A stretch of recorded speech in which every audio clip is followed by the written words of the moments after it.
Hello everyone, কেমন আছো সবাই? I hope all are good. Guys, আজকে আমি নতুন রেসিপি বানাবো মাশকালার ডাল আর কাবুলি চানা, যে বড় চানা যেগুলো হয় ওগুলো দিয়ে ওগুলো ভিজিয়ে রেখেছিলাম রাতে, তো এগুলো দিয়ে দিলাম। আর এতে পেঁয়াজ, আদা, কাঁচা লঙ্কা কুচিয়ে দিয়ে তার মধ্যে লঙ্কা গুঁড়ো, হলুদ গুঁড়ো, জিরে গুঁড়ো পরিমাণ মতো দিয়ে দেবো। 2 চামচ জিরে গুঁড়ো, 1 চামচ লঙ্কা গুঁড়ো, পরিমাণ মতো জল দিয়ে কুকারে ঢাকা দিয়ে বসিয়ে দেবো।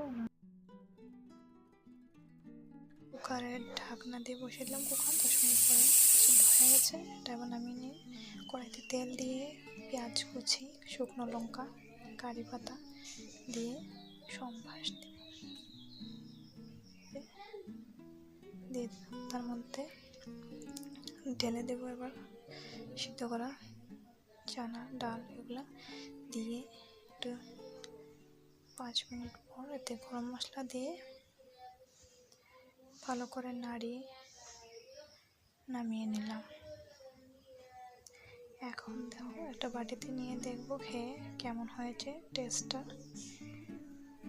তো এই যে নিয়ে নিলাম বাটিতে,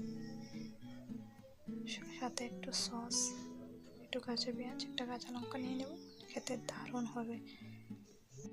যদি ভিডিওটা ভালো লেগে থাকে তাহলে লাইক, কমেন্ট এবং সাবস্ক্রাইব অবশ্যই করবেন। Thank you.